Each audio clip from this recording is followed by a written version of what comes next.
Estamos no ano 5.785 desde a criação do homem no Jardim do Éden e no Jardim do Éden, onde Adão e Rava foram criados. Nós temos aqui no nosso canal estudos semanais, leitura das porções diárias de Torá feitos exclusivamente para você.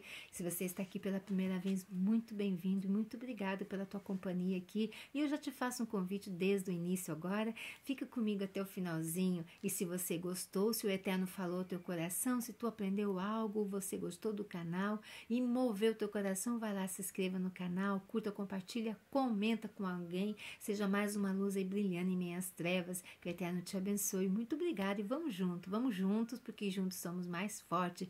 A todos vocês aqui que são inscritos, que têm deixado o teu comentário, que têm divulgado esse canal, enfim, você que já é luz aqui, muito obrigada.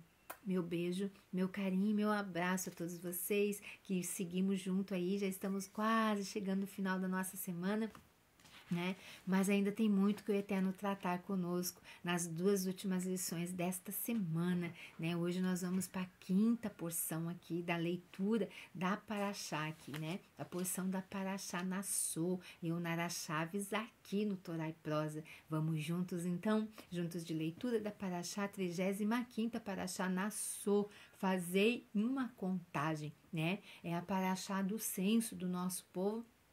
Começando com o nosso povo, depois com os homens que estavam preparados para alistamento de guerra ali, os soldados, e depois do censo dos levitas, aqueles que iam trabalhar na parte espiritual, os sacerdotes, o sumo sacerdote, as suas funções e tudo o que eles deveriam fazer. Então, fazei uma contagem, fazei também a soma dos filhos de Gerson, segundo a casa de seus pais, segundo as suas famílias. Então, essa semana fala para nós de contagem, né? Se nós estamos ali atentos às contagens que o Eterno faz na nossa vida, né? Daquilo que nós temos. O que nós temos ali?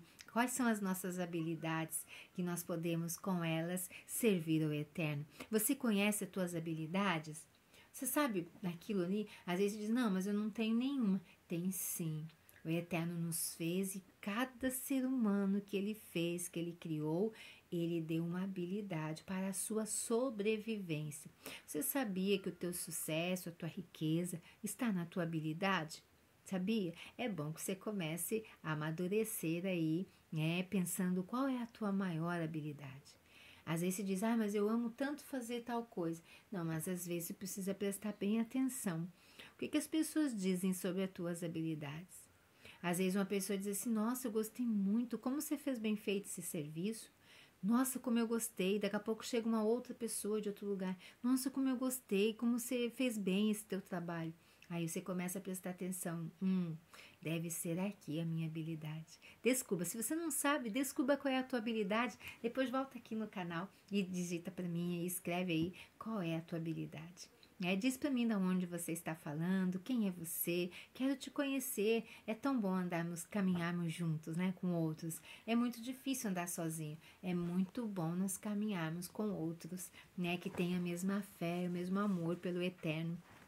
Então, hoje nós estamos aqui na quinta porção da Parashá Nassô e hoje eu quero falar com vocês, o título dessa quinta porção é o Sanhedrin, né? O Sanhedrin, o que é o Sanhedrin? A Suprema Corte do povo de Israel.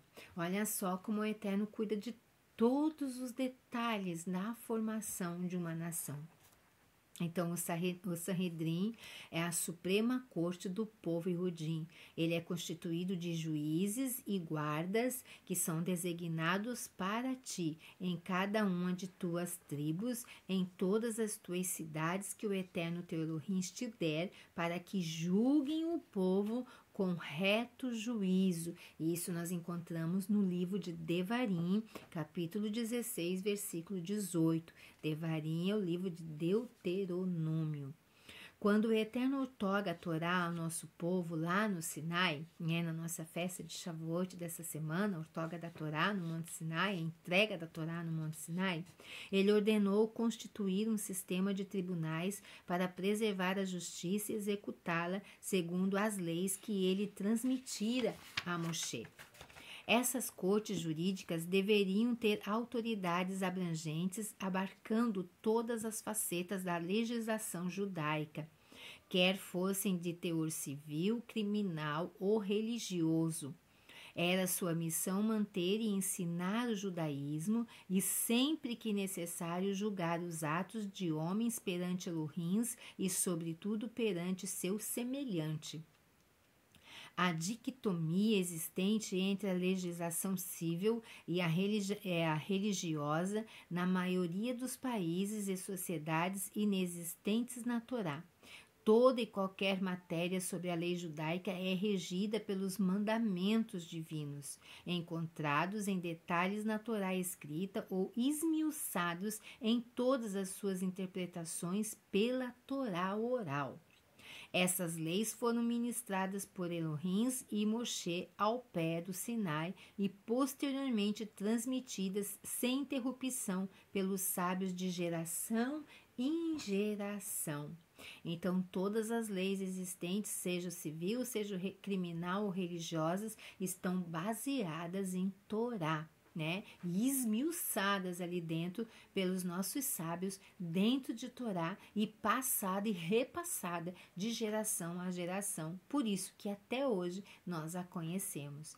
Até os dias de hoje, um judeu que se tem envolvido em uma disputa com um correligionário é o obrigado, de acordo com a lei, com a instrução da Torá, a levar essa pendência a um tribunal judaico, um Beit Din, literalmente uma casa da legislação.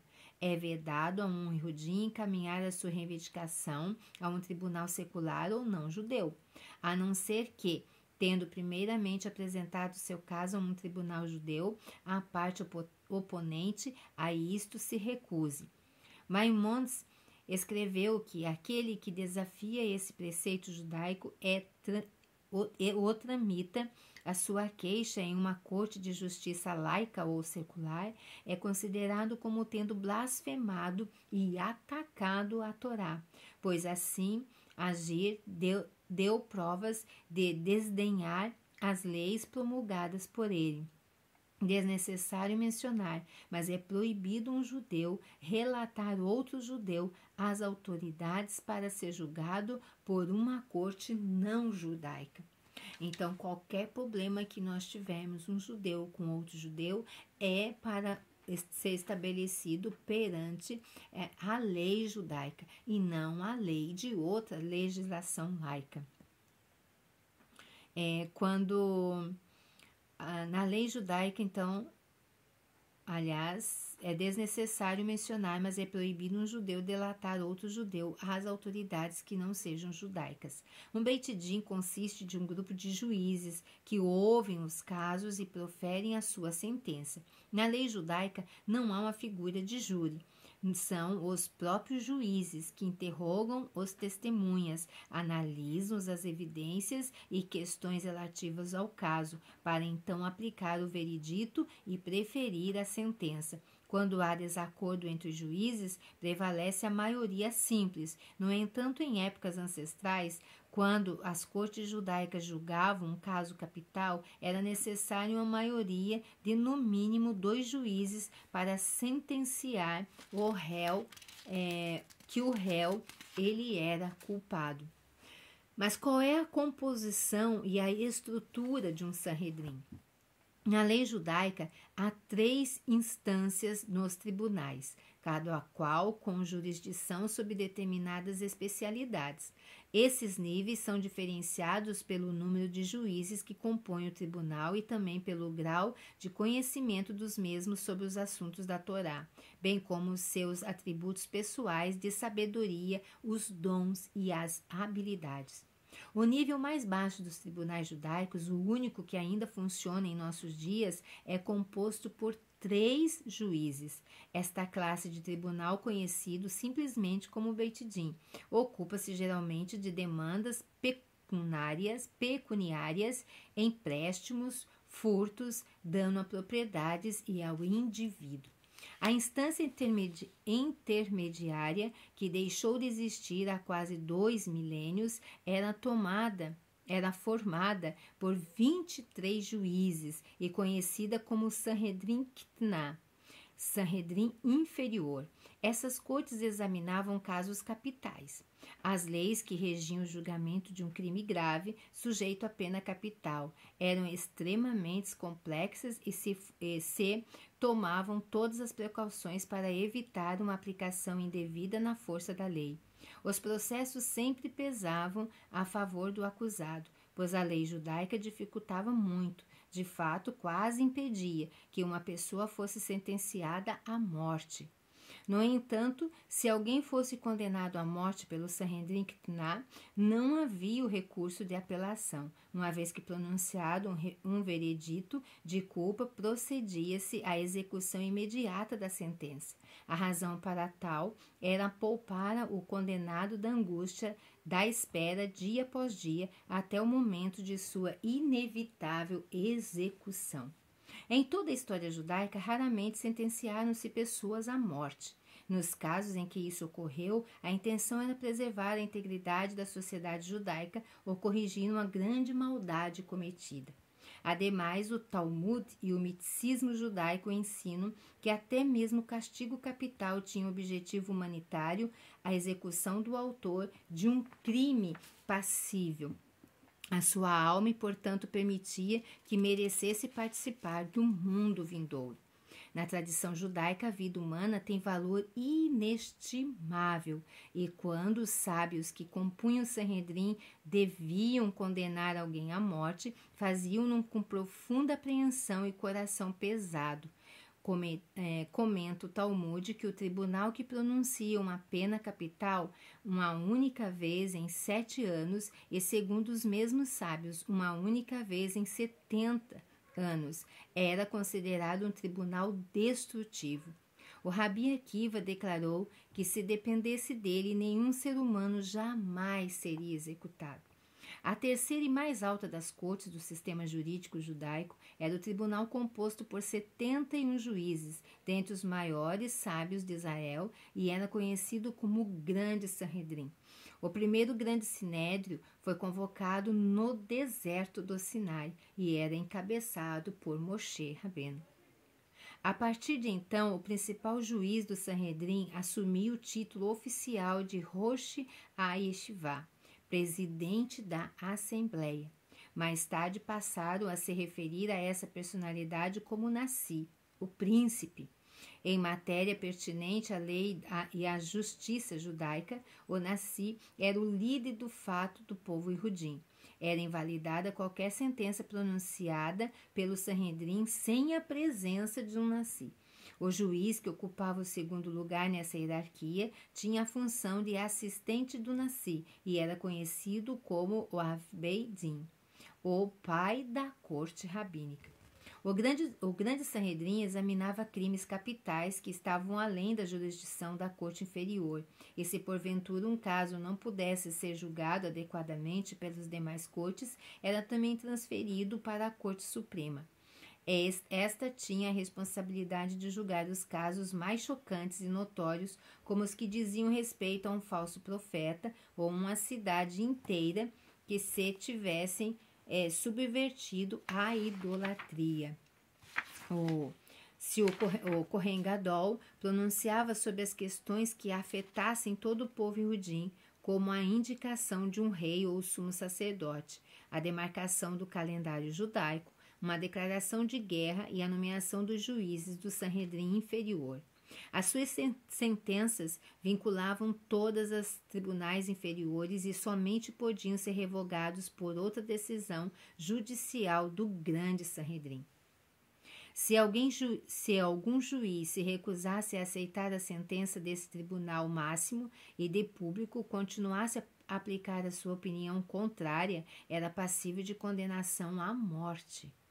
Durante todo o tempo em que existiu o Sanhedrin, era sua a palavra final e autoritária em todas as questões pertinentes à lei da Torá. Como um braço legislativo do poder, o Sinédrio possuía autoridade otorgada por Elohim para promulgar leis que tinham vinculação legal sobre todo Israel. Qualquer legislação promulgada por esse tribunal era chamada de lei rabínica, e apesar de vez por outra admitir certa flexibilidade, o Sanhedrin tem poder compulsório e tão vinculatório quanto um mandamento bíblico. Tamanha autoridade foi imputada por Elohim, ele próprio em sua Torá, como está escrito, conforme o mandamento da instrução que te ensinarem, farás. Deuteronômio 17:11. Aquele que acreditava na autoridade da Torá era obrigado a aceitar as determinações e as decisões judaicas do grande Sanhedrin. Na sua função mais importante era a preservação, interpretação e transmissão da Torá oral. Essa consiste de todas as interpretações e elucidações do corpo de leis escritas, bem como das inúmeras leis que foram outorgadas a Moshe por Elohim e que por um propósito determinado jamais foram escritas. Desde o Sinai, a Torá oral foi transmitida oralmente e confiada a uma assembleia de anciões que a preservaram e ensinaram. Foi transmitida dos mestres para os discípulos durante quase 1500 anos, dos dias de Moshe até depois de os romanos terem destruído Jerusalém. Ao longo de todo esse período, a lei e as tradições judaicas foram sagradamente preservadas pelo Sanhedrin. Somente após ter sido exilado e, por fim, dispersada aquela santa assembleia de sábios é que a Torá oral foi aceita, foi colocada ali no Talmud. Após ser construído o templo sagrado de Jerusalém, o grande Sanhedrin reunia-se e decidia sobre as matérias julgadas em uma de suas câmaras, conhecida como a Câmara da Pedra Talhada. A Câmara da Pedra Talhada. O grande Sanhedrin somente se investia de seus plenos poderes quando despachava esse local. Esse Tribunal Supremo podia ser instituído em qualquer parte da terra de Israel, porém, se não se reunisse na Câmara da Pedra Talhada, a sua autoridade e seus poderes sofria drásticas limitações. Olha só como funcionava o Sanhedrin, né? Tudo aquele julgamento, tudo que eles faziam ali, estavam baseados na instrução do Eterno, por decreto da própria Eterno, que instituiu para o nosso povo. Se você gostou desse vídeo, vai lá, curta, compartilhe, né? E se não é inscrito, se inscreva, se assim desejar o teu coração. Muito obrigada pela companhia de todos vocês. Até a próxima, né? Que o Eterno te